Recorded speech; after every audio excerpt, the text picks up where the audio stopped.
I'm here today filming the mid-year book freakout tag. This isn't something I've participated in before, but I saw a few people had been uploading it and I've been really enjoying some of the videos. Like I saw Nora's video and I'll link that down below, and Emily Fox also did a really fun one.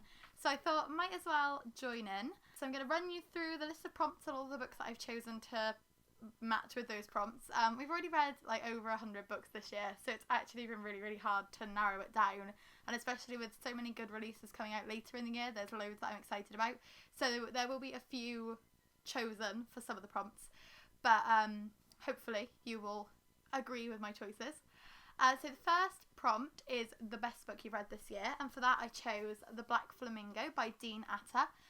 This is a book told in verse, which follows a boy called Michael as he goes to university and he becomes a drag artist called the Black Flamingo. It's just absolutely gorgeous. So throughout the book you get like different designs, so you get like some notebook paper, you get little flamingos, some stars, like it's just absolutely gorgeous, and I think this is a book you really need to read physically because you get to really experience the whole of it that way. It is a work of art in itself, and I absolutely loved this.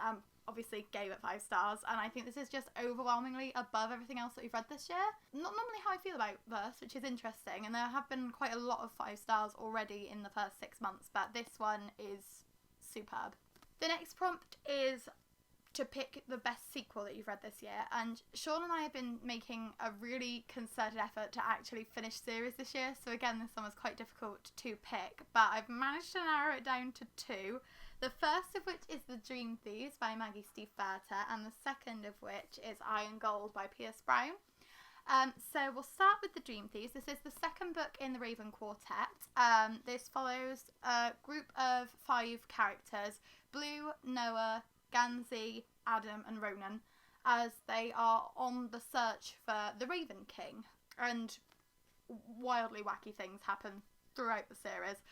This book kind of focuses more on Ronan, who is definitely my favourite character out of them, and he's actually got a spin-off series of his own, which is the Dreamer Trilogy, and like I enjoyed the first book, but I had some problems with it, and I was like, I'm not really sure whether I want to carry on, and then I read this one and I just fell in love with it, and I read the rest of the series within about a week after I finished this one. This, as you can tell, he has dreams and he thieves things from them. That's just such a great concept, the fact that somebody can go to sleep and like pick what they want to take out of their dreams and have it in real life.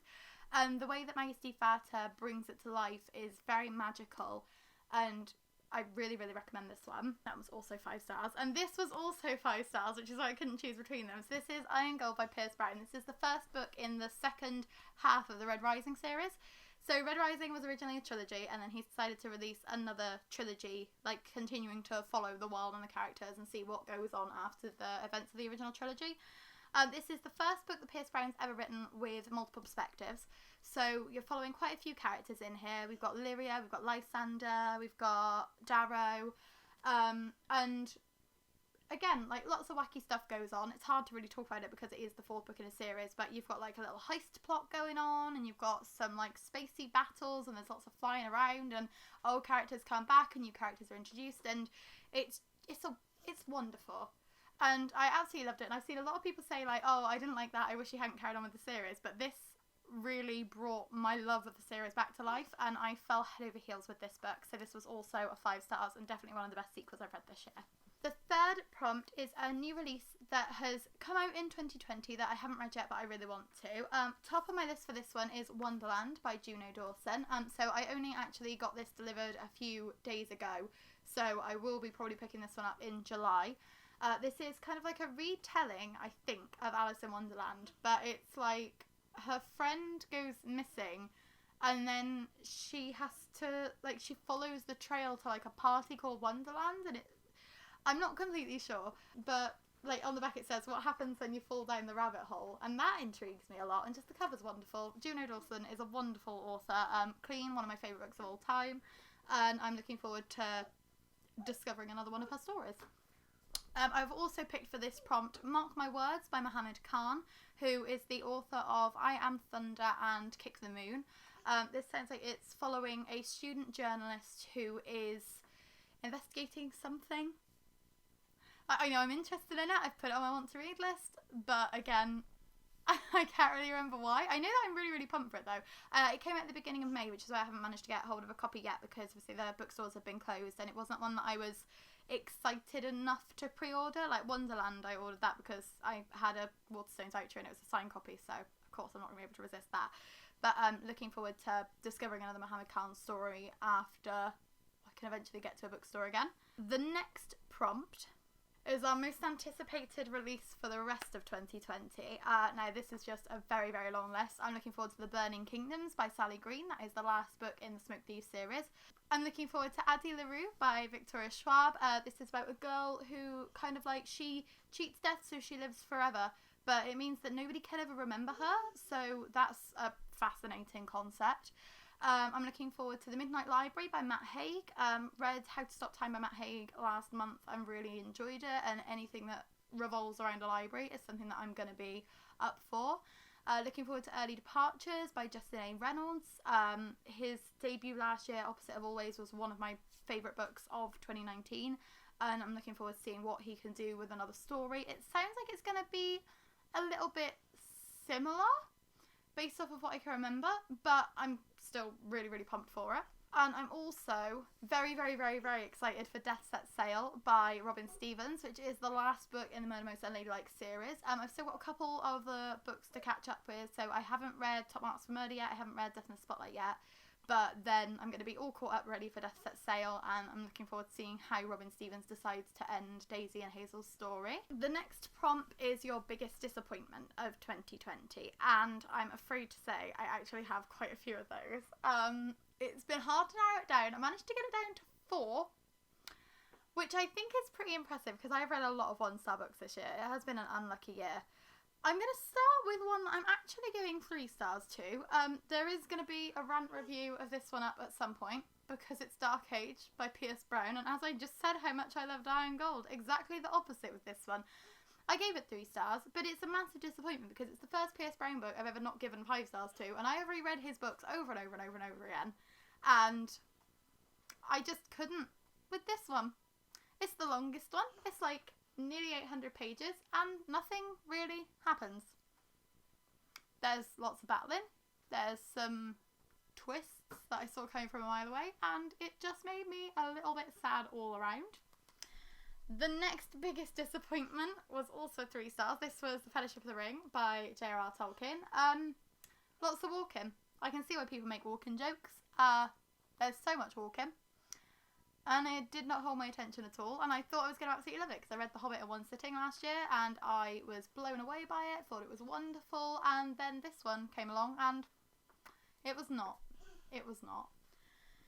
Then I'd also like to talk about The Secret Commonwealth by Philip Pullman, which I believe I gave 1 star to. I might have scraped it up to 2 stars, but this is the sequel to La Belle Sauvage. It is set after His Dark Materials, but La Belle Sauvage is set before, so it's kind of like the sequel to the prequel and the actual series. It's hard to explain, but it doesn't feel like Philip Pullman's writing. The characters don't feel like the characters that you've fallen in love with throughout the original trilogy. There's just lots going on that doesn't really seem necessary. Like, I don't know if it's all going to kind of come together on the 3rd book, but there's just so many bits that I'm like, forgot that was the thing. Oh, why are we talking about roses now? Oh, God.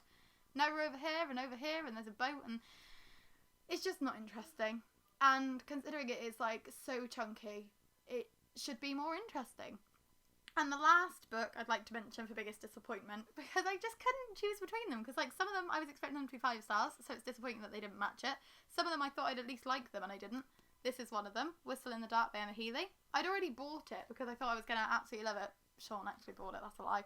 But I ended up giving it 1 star when I pulled it out of my TBR jar, and it's now being unhauled, and it's so gorgeous. And it says that it's like a domestic thriller, and there's nothing thrilling about it at all. Sad times. The next prompt is, what was your biggest surprise of 2020? And I've managed to narrow that down to 2. The one that we finished reading and was a massive surprise was House of Earth and Blood by Sarah J. Maas. I don't know why I found this one surprising. I wasn't expecting to enjoy it because I don't know why. Because I've only read one Sarah J. Maas book before, and it was A Court of Thorns and Roses, and I gave it 5 stars and I loved it. And then I never carried on with the series and never bothered picking up Throne of Glass. And then I read this one and I thought I was going to hate it, and I gave it 5 stars and I absolutely loved it. you have already heard thousands of people talking about this book, but considering it's like an adult, it's kind of like adult fantasy, like an urban fantasy, and I was expecting it to be like filled with sex, and I thought it was going to be like that was going to be the major focus of everything, and I thought, that's not really the kind of book for me. But like, considering everybody's like Sarah J Maas only writes sex, like there's like 3 not even complete sex scenes in this book. Like, it's a lot of pages, and so you get a lot of the characters, you get a lot of the action, you get a lot of world building, and I am so excited for the next book, and I'm so sad that it's not going to be out until like next November, because I'm going to have to reread this one before it comes out, but like I just want to carry on with it now, and it's wonderful. So this was a great surprise. And I'd also like to mention Eye of the World by Robert Jordan, which, as you can see, we're only just under halfway through it, but this is so easy to read, and that is a massive surprise. We're reading it like 3 chapters a day, so we're not trying to completely immerse ourselves in the world, and we're not forcing our way through 800 pages in like one sitting or anything stupid like that. But I thought this was going to be drudgy and dreary, and I thought it was going to be so hard to get through, and I thought after reading Lord of the Rings and being so bored by that, the endless walking, I thought, oh no, it's just going to be like the Lord of the Rings but slowed down and twice as long. But it's wonderful. Like, there's so much going on. There's like intrigue and good characters, and the characters are all far more fleshed out, and the world is really interesting, and there's like a secret that isn't really a secret and is quite kind of like tropey, but it's done in a really fun way. And yeah, loving it so far. Might not love it by the end because we've still got like 500 pages to go, but I just wanted to give this one a quick shout out because it is a huge surprise and I'm really enjoying it. The next prompt is, who is your newest favourite author? And for that I had to pick Holly Jackson. So we've read both of her books this year, A Good Girl's Guide to Murder and Good Girl Bad Blood. The first one got 5 stars, the second one got 4 stars. Really, really fun, really, really great. If you like murder mysteries, like teen murder mysteries, these are really, really good ones because they do keep you guessing, and the way that they're laid out is a lot of fun. So in the first one, Pip is investigating a closed case that she believes has been solved incorrectly through her extended project qualification at school. So you get all the project log entries and you get like interviews with the cast members and things. And in the second book, Pip has a podcast. So you get a lot more of the interviews again, but you also get kind of like the podcast styling of like the different updates. You get some forum posts from people who are discussing the podcast. I just think it's so much fun and it really breaks the stories up well. And yeah, definitely a new favourite author, and there's at least one more book coming out in this series, and I'm definitely going to be pre-ordering it. The next prompt is your newest fictional crush, and this is one that we've already mentioned. This is Ronan Lynch. You just can't love anybody more than you love Ronan Lynch. That's the only words I have to say. I love him. He's wonderful. I can't wait to carry on with the Dreamer trilogy and get even more Ronan. And the next prompt is, who is your new favourite character? I think. Yes. It's your newest favourite character, and surprisingly, considering I didn't like Dark Age, Lyria really proved herself in this one. Wasn't a huge fan of her in Iron Gold. I thought she was like a good character, but pretty like throwaway, pretty standard. Was like, oh, I'm not really that fussed if we don't follow her in the next book. But this is what we call a glow up. Like, she goes through so much character development. She becomes such a little badass, and she has so much potential for the next book that I really hope Pierce Brown features her more, because she's not even in like the first half of this one, and then all of a sudden she comes out of nowhere. She's like bossing it up. Love it. Like, yeah, like considering I didn't really like this one, she was like the best thing about it. The next prompt is a book that made you cry, and for this I had to pick Wonder by R.J. Palacio. This book actually made me cry twice, and considering the last book, the only book other than this one that made me cry this year was Morning Star by Pierce Brown, which we were rereading and made me cry the first time, so I knew it was going to make me cry again. But I was weeping. Like, we had to put this down so that I could cry twice, and that never happens. It's just so sad. So this follows a boy who has a facial abnormality, and he goes to school for the first time, and he gets bullied quite badly, and there's this really heart-wrenching scene when like one of his friends is talking about him behind his back and he overhears, and it's like, oh no. And honestly, just the way it's written, it's so realistic, and the way that he responds and the way that the kids are kind of talking, like, it's really harsh, it's really cruel, but it's really realistic, and I bet that you will cry just as hard if you read it, or if you've already read it. If you weren't blubbing, you're a monster. And then we've also got the prompt of what book made you happiest. For this one, I've actually picked 3. I want to talk about The Ship of Shadows by Maria Kuzniar, which is a book about a female pirate crew. Really, really fun. Made me really happy, because what's better than diverse female pirates in a middle grade? Like, you can't beat it. That's good. I want to talk about Wonderscape by Jennifer Bell.